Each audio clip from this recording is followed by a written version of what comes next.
test. Oh, nak pakai juga? No space. The sound is very good actually. I can make the video game is the combination of the microphone sound and the microphone. Okay. All right.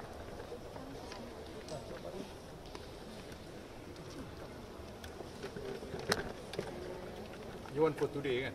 More or less. Conclude lah, Tan Sri. All. Yeah. The whole Make week. it short. Okay. All right. You see, our main submission attacks in the way the judge came to the conclusion. From the start, we have said his finding at the end of the prosecution case was totally flawed. It is our considered view that defense ought never have been called because the prosecution has not proven the Section 23 offence, which is the corruption offence, the 409, 3 charges, never proved, for the various reasons that we have given. And these reasons are solid. They are not reasons that we picked up from a mere misconstruction of a sentence by a judge. What we said was the judge misconstrued concepts in law, and as a result, he misunderstood what basically amounts to proof. He completely ignored the fact that in criminal law, whenever there is a doubt in terms of how you infer from a set of facts, how you do an inference further, if the inference can be against the accused, but at the same time, there is alternative inferences that you can make. And some of these inferences can be in favor of the accused. The law demands, you have no choice. The law demands that the inference that is most favorable to the accused must be taken by the judge. In our case, we have shown that what the learned judge did was, during the prosecution case, he just went through the prosecution case without detailed examination of its flaws. The serious flaws that we have pointed out, he never examined. Okay? That's fundamentally flawed because the law requires you to do a maximum evaluation. Meaning, every witness of the prosecution, you examine the credibility, the veracity of the testimony, and so on. All right? He didn't do that at all. Now, but when he called for the defense, during the defense, he suddenly became very analytical. Every statement from the defense, he examined them whether or not it can be true, which is a wrong burden that you have placed. During the defense case, all you need to see is, even if you don't believe the defense, if it raises a doubt, you give the benefit of the doubt to the accused. You remember there is a famous saying, it is better to let 10 guilty men free than to hang one innocent one. That's a concept in English law. That's also the concept in this country, because we are based on a common law system. Okay? So that's the main thrust of the main argument. Okay? Now, Harvey has dealt the last 2 days, I think, of why Section 409 offences have not been met. There are 3 offences. The main one is, how could you say the Prime Minister or the Minister of Finance, because he holds both positions, be an agent of SRC's fund? You see, you are not only supposed to hold the dominion of the fund. You either have the fund in your hand, or you have dominion and control over the fund. Now, Datuk Seri Najib is not even within the company. He's not a signatory. He does not control the fund. We're talking about the fund of SRC. We're not talking about anything else. If you do not control, you do not have the dominion, the principle of agency there is vis-a-vis the fund. Because that's how the trust is created. You see, breach of trust is not called breach of trust for nothing. A trust is imposed on the person who holds the dominion of the fund of the company. He does not hold that position. So fundamentally it is a serious problem. It is for that reason, I think, when the prosecution suggested to the court that you have to treat him as a shadow director, the judge grabbed that opportunity and said, okay, he's a shadow director. And because he's a shadow director, he has got control over the fund. But in fact, he doesn't, because this is proven. And the other thing that is critical is this goes towards what I've said earlier.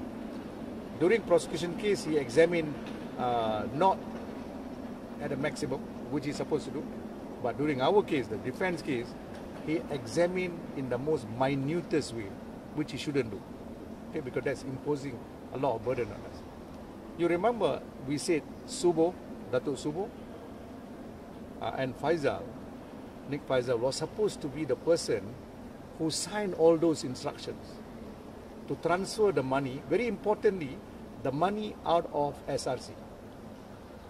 Where the money goes to and then finally come back to Datuk Seri Najib, or whether he went to two companies, or they did replacement, or they did repayment, that's not so relevant, although it is important for our purposes. Yeah? But for your purposes, to understand the CBT, who caused the money to get out from SRC's account? That's important. The prosecution say it is because of the instructions. Subo signed, Nick Faisal signed. Okay? We have proven conclusively, Subo himself, their own witness said, when I demonstrated his signature being a complete photostat copy, he said, that's not my signature. In all the instructions. You need two signatures, okay? Subo himself said that. Alright? Now, Subo, when giving statement to the MACC, have also changed. He gave 5 statements. This is before he comes to court. He gave 5 statements. Out of the 5 statements, 2 statements at least he said, that's not my signature.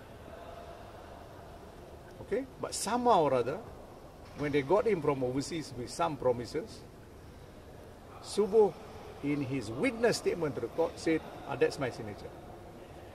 That's before cross-examination. But when he was cross-examined, he completely broke up. Yeah? So I don't know whether some of you attended the trial, and there was a time when he literally was complaining, why are you doing this to me? He literally said that. Okay? But he broke down. The word I want to use is he broke down in his testimony. He finally recanted, and he said, the MACC never showed it to me the way you are showing it to me. You meaning me, because I demonstrated to him all his 17 signature. If you put one on top of the other on the transparency, they become one signature. Nobody in the world can sign that. Identical signature. So that Subo is gone. As far as I'm concerned, you cannot save Subo. No matter how clever a judge wants to be, you cannot save Subo. Now, what did the prosecution do? Did they repair that? No. They accepted it. They did not re-examine Subo. When Subo said, that's not my signature, nobody in the world can sign like that. Subo said it from his own mouth. Subo said nobody in the world can sign identical signatures. 17 times when I showed him. For our purposes, the transfer was 6 times. So he said that is forgery. Okay? The prosecution not only did not repair that, but they, for some reason I don't understand, they demonstrated to Subo Nick Faisal's signature using my technique. And they said, you say your signature is replicated like that? Look at Nick Faisal. Nick Faisal also like that. So what does it mean? Does it save their case? It made it worse. That means the two signatories, the only two signatories allowed to sign out money from SRC was shown to be not signing it. It was all forgery. Of course, Nick Faisal didn't give testimony because he's not in the jurisdiction. But Subo alone has damaged it. If nobody can prove who moved the money from SRC, it doesn't matter who is the shadow director or not. Because in order to show that Datuk Seri Najib has got a control about how the money moves out of the company, you have to identify whether the signatories moved the money out or somebody stole the money by forgery. If it is forgery, the person cannot be doing a CBT because he doesn't have custody of the money. You understand? Somebody in the management literally stole the money by a process of forgery and sent it out. Okay? So the question of CBT drops. Okay? Now comes to section 23, which is what do you call it? Farhan Reid's position. Farhan Reid today, the biggest point that I think is hit is this. I think the prosecution, before even they started with the case, they have got a nightmare of a problem of drafting a charge. What they have drafted at the moment is this, that you were using your office position in approving, because they mentioned 2 dates. They didn't say about the 2 cabinet meetings. But from the 2 dates, Farhan has said the 2 dates cover the 2 cabinet decisions. Okay? So they say you have used your position, your office rather, in making that decision within the dates that has got a benefit to you. If they had stopped there, that would be section 23. But they have confused themselves by putting in that charge until today that you were in fact expecting a gratification, in this case a bribe, of 42 million. You understand? Okay. You and I know that is a separate offence. Namely, and Farhan was at pain to stress it.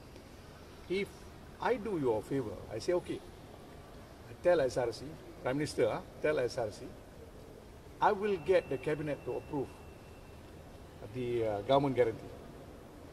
For the 4 billion, the 2 government guarantee, I will get it to approve, but you give me 42 million, assuming that is the situation. That's straightforward bribery. What nonsense about section 23? So section 23 offence is separate from a 42 million bribery. But they put the whole thing together and convert it into a rasam. You can't even see where is their case. Now, the best part is the judge himself made it even worse. We started off with 42 million. That was his finding in a prima facie. But when he considered the defense, he said, no, that is not all Datuk Seri Najib was benefiting. When he put himself in the conflict of position using his office, he actually opens up the entire horizon of SRC fund. Not only 42, all SRC fund. He was able to put his hand into the till and take as much as he wants. 42 million happens to be a mere coincidence. Okay? So, you notice, that turns it into a complete dalcha. Because we do not know what on earth he's talking about. Food analogy is coming up. Yeah, today we are all very hungry. Okay, now, So you see the point. He has shifted the goalpost. Not only has shifted the goalpost, if the prosecution shifted the goalpost, I can understand. They are all out to win. But the judge has shifted the goalpost from a mere 42 million gratification. He now says, no. It's much bigger than that.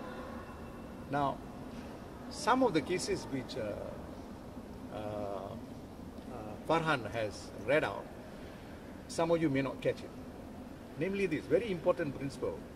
If a judge has a change of mind somewhere during the case, that change of mind, if it affects a charge, you either amend the charge so that we are notified, this is where you're looking at, yeah? But somehow or other you must alert, especially the defense, that this is what I'm thinking. If you have changed in quite a fundamental and in quite a structural way from the prosecution charge to something else, because you moved the goalpost. From 42 million, you said no, the entire fund of SRC was in fact your reason to act in conflict, which is a bigger door that you have opened. All the cases here, if you think about it, you see, a judge is not supposed to have his own thoughts privately when you're doing a criminal case, because the accused is affected. Datuk Seri Najib is affected. Datuk Seri Najib never depended about the entire SRC money being available to him as the judge found, because the judge never told him, I'm thinking like that. In criminal law, you have to give a notice. I want to amend the charge from 42, it is this. Then you read the charge. And then the accused will say, okay, I'm not guilty. Or he may want to plead guilty, up to him, but it's most unlikely here. Then he is notified, okay, this is where you're going. You must do it before I close my defense. Ideally, you must do it at the end of the prosecution's case. When you call for the defense, the judge must say, I find there is a case, but I will need to amend the charge. Why you amend the charge and read it to him? That is a show cause. Even before you get sacked in a normal company, they have to tell you, you did this, and we find that that can be an offense by way of the company rules and regulation. If you do not give us a satisfactory answer, you may face certain disciplinary action from a merely being scolded or to being sacked. That is a simple job. But here, you're going to be sent to the prison. In some cases, you're hanged. A judge cannot have a private thought about a possible offense that I'm going to find this fellow guilty without telling him. There are many cases. In fact, tomorrow I've got another case. Saidin Tambi is another case, where the judge changed her mind from one section to the other without telling. She found him guilty only in the grounds of judgment, the final one. Same thing here. This idea about 42 million becoming a larger one, none of the lawyers know. Certainly the accused didn't know. Only the judge knew. Not even the prosecution knew. Because for the first time he expressed that was in the ground of judgment. So where is my right to defend? So you see, these are very fundamental. I see that the judges here are very troubled. I'm not going to say that we're going to win or anything like that. But I see that the judges here are very troubled because these are fundamental criminal justice system. And this is why I was very much I was worked up to see that a judge in the criminal court who's going to preside, and this is no exaggeration, a case of the century, not just for Malaysia, because even the world recognize this is one of the biggest cases you can ever have. You can't send someone who has never done a criminal trial in his entire life. That is always my position, with the greatest of respect to the judge. See, because you must have not only the knowledge alone, maybe you can read, but 3/4 of what we have submitted, what I've submitted, Habib submitted, and Farhan have submitted, 3/4, I can tell you that. You cannot read from the textbook. these are all picked up from very specialized cases, a lot of experience, and what we do is, having experienced all this, we put the principle in order, and then we gather cases from everywhere to support that idea and the principle. So a judge who presides over cases like this must be armed in his soul and his spirit. He must be armed in order to deal with this position as and when it arises. So, you know, you can't treat criminal courts as a cold storage. The worst judges put there, you know, like a punishment. You can't do that. I'm not saying this happened here. You always have to treat the criminal courts, and maybe this is the time for me to say, criminal court should be the best of judges with experience. And I've said that. You know about Datuk Harun's case? They brought down who? From the federal court. They brought down Sultan Azlan Shah. That time, Raja Azlan Shah. The best judge you can have in Malaysia. They brought him down the federal court to be a high court judge. Because the case is serious. The second Datuk Harun's case, they brought another very superior judge called the Lion of the Commonwealth. The legal lion of the Commonwealth, which was Shafee Abdullah. You remember? You all are still young, but the best judges, okay? Mokhtar Hashim case, who did they bring? Hashim Yopsan, not juniors. And in the case of Datuk Seri Anwar, they got Augustine Paul as the first judge, and then they had another judge. All are experienced judges who have done criminal cases all their life. They also are experienced in civil, but they are mainly involved in criminal cases. And Augustine Paul was a writer, is a writer of many books, and his book on evidence is now the leading book. So that's the sort of judges you have. Okay. Any question? Cukup, semua nak balik makan. Okay, thank you. All right. Sri. Tan Sri. Oh, see, I want to walk away. Oh. That's all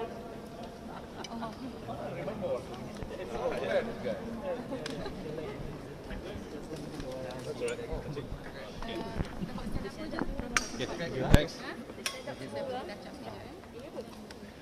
Nak sikit pun kau? Crash kabel banyak. Tak ada dah jauh sangat ni. Dia tak pandang kau. Dia pandang sebelah mana?